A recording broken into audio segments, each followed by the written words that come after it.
өзүңөргө тиешелүү мамлекеттик органдардын ишин катуу контролго алгыла. Бардык чыгып жаткан проблемалар туурасында ачык сүйлөшүп тургандай болобу. Ачык, эч нерсе жашырбагыла. Болгон маалыматты болгондой жеткирип туруңуздар. Учурда өкмөткө эң чоң жүк милдеттер жүктөлүп жатат. Конституция боюнча да аткаруу бийлигинин башкы органы катары өкмөт мамлекеттик социалдык экономикалык абалына толугу менен жооп берет. Бул милдеттердин үстүнө азыркы учурда мамлекеттин коопсуздугу да жүктөлүп жаткандыгын сезип турасыздар. Нагрузка көбөйөт аппаратка. Демек, аппаратка билекти түрүнүп иштөөгө туура келет. Өзүңөргө тиешелүү мамлекеттик органдардын ишин катуу контролго алгыла. Бардык чыгып жаткан проблемалар туурасында ачык сүйлөшүп тургандай болобу. Ачык, эч нерсе жашырбагыла. Болгон маалыматты болгондой жеткирип туруңуздар. Жантөре Сатыбалдиев жана Дамир Мусакеев өз ыктыяры менен колонияга кайтыштыбы? Садыр Жапаров өкмөт аппараттарынын башчылары менен жыйын өткөрдү. Экс-премьер-министр Жантөре Сатыбалдиев ден соолугунун начарлашына байланыштуу улуттук кардиология жана терапия борборунда жатат. Ал кечээ 11-октябрда өз ыктыяры менен номер 47 абакка келгени кабарланды. Бирок жүрөгү ооруп, өзүн жаман сезгендиктен ооруканага жаткырылган. Аны конвойлор кайтарып отурат. Жазаларды аткаруу мамлекеттик кызматы билдиргендей, парламенттин экс-депутаты Райхан Төлөгөнов, Айбек Калиев жана УКМКнын 9-кызматынын мурдагы башчысы Дамир Мусакеев жаза өтөө мекемесине өз ыктыярлары менен кайтып келишкен.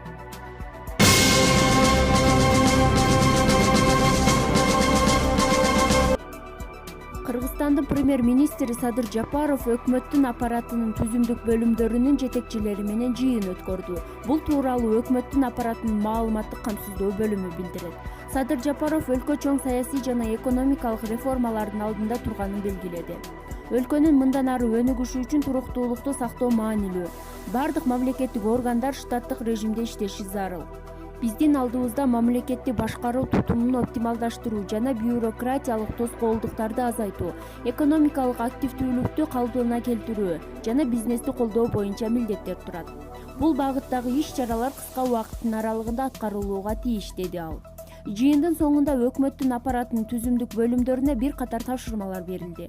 Алар күз-кыш мезгилинен туруктуу өтүүнү камсыздоо, коронавирустук инфекциянын жайылышына каршы күрөшүү боюнча чараларды кабыл алуу, бизнес коомчулук өкүлдөрү менен жолугушууларды уюштуруу, донордук уюмдар менен жолугушууларды өткөрүү, социалдык төлөмдүн өз учурунда төлөнүп берилишин камсыздоо, салык жана бажы процедураларын фискалдаштыруу боюнча программаларды ишке ашыруу, коомдук жана азык-түлүктүк коопсуздукту камсыздоо.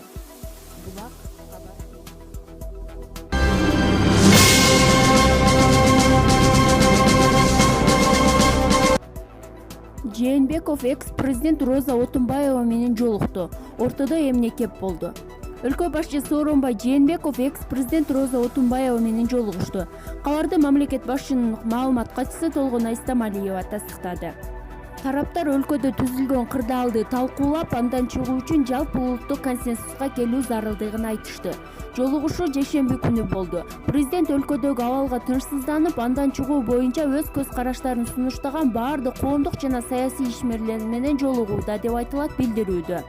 Эске салсак, Бишкек шаарында 5-октябрда жогорку кеңешке болгон парламенттик шайлоонун жыйынтыгына нааразы болгон жарандардын толкундоосу жаралып, кечке Ала Тоо аянтында турган.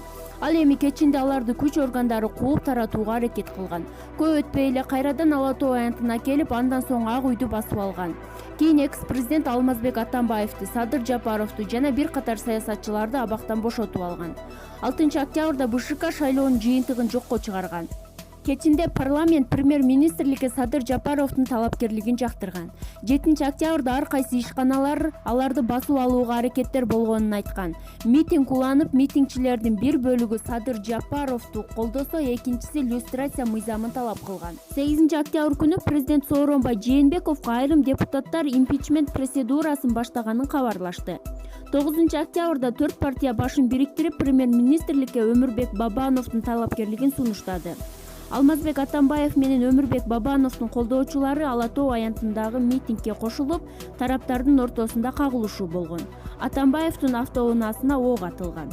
10-октябрда жогорку кеңештин депутаттары кезексиз жыйынга чогулуп, Садыр Жапаровдун талапкерлигин өкмөт башчылыкка колдоп беришкен. Ушул эле күнү мурдагы президент Алмазбек Атамбаев баш болгон митингчилер тарабынан бошотулган саясатчылар кайрадан камала баштаган. 11 октябрда Аида Касмалиева баштаган бир катар депутаттар кезексиз жыйында кворум болбогонун айтып, Жапаровдун кызматка отурушун легитимсиз деп чыгышты.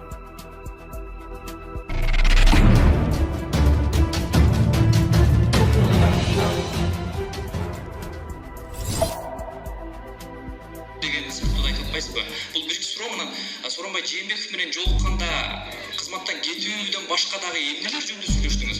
Үчүнчү суроо, Райымбек Матраимов качан камалат? Буга чейин өкмөт үйүнүн алдында дагы жооп берсеңиз. Биринчи суроо шайлоо боюнча.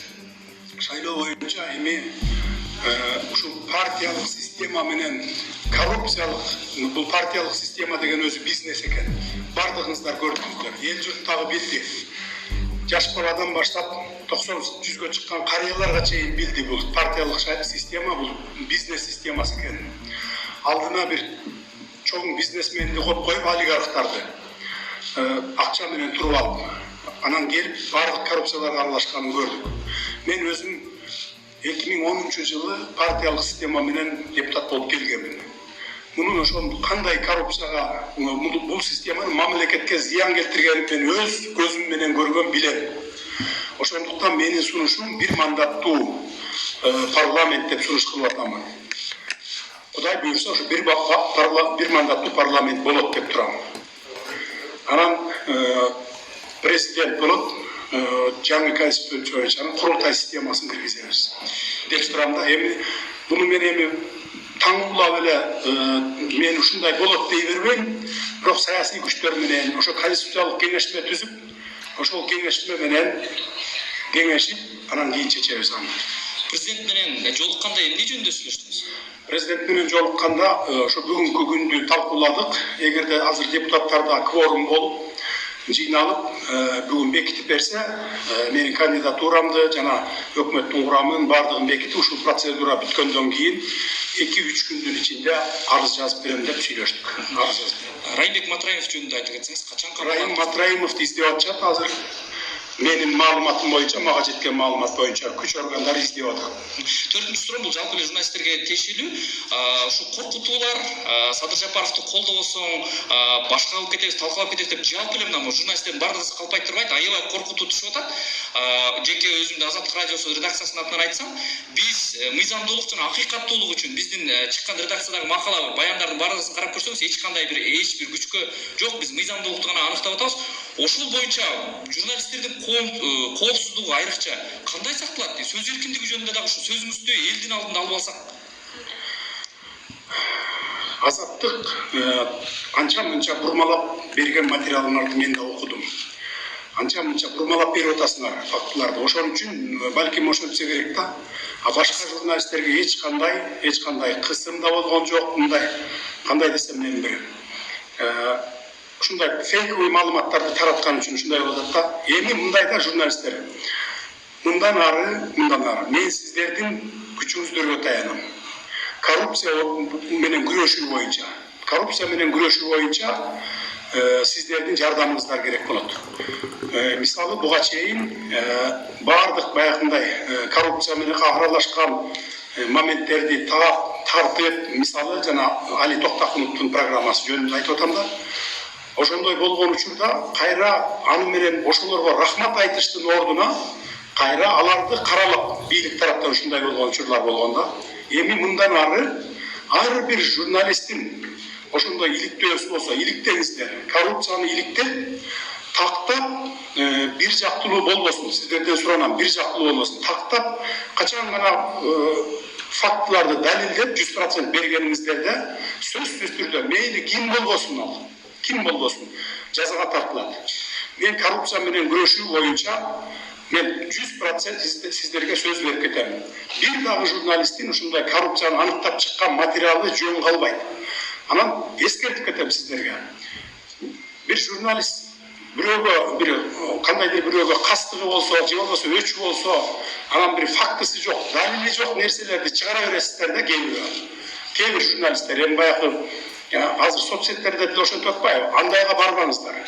эгерде чыныгы мындай фактылар болсо, коррупцияга аралашып аткан болсо, анда биз сөзсүз түрдө чара көрөбүз. Сиз дагы Азаттык радиосуна маекке чакырабыз, анан ошол сиз көргөн материалдарды талкуулап, кайсыл жерден Макул кеткенин карайбыз.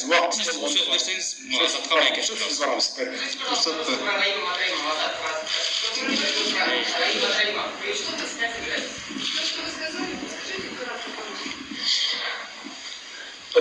С вашего разрешения я буду выступать на национальном языке, ладно? Так как я более внятно довожу мысли свои.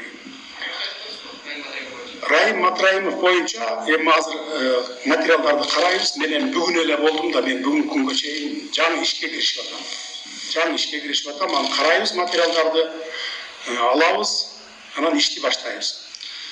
Садыр Нуркожоевич айта кетесизби, жана сиздин тарапташтарыңызбы ошону тактап койсо, Спутник Кыргызстан агенттигинин редакциясына да келип, Биздин тарапташтар эмес, биздин тарапташтар ошол митингде турган жерден эч жака чыккан жок. Мен анын баарын тактадым.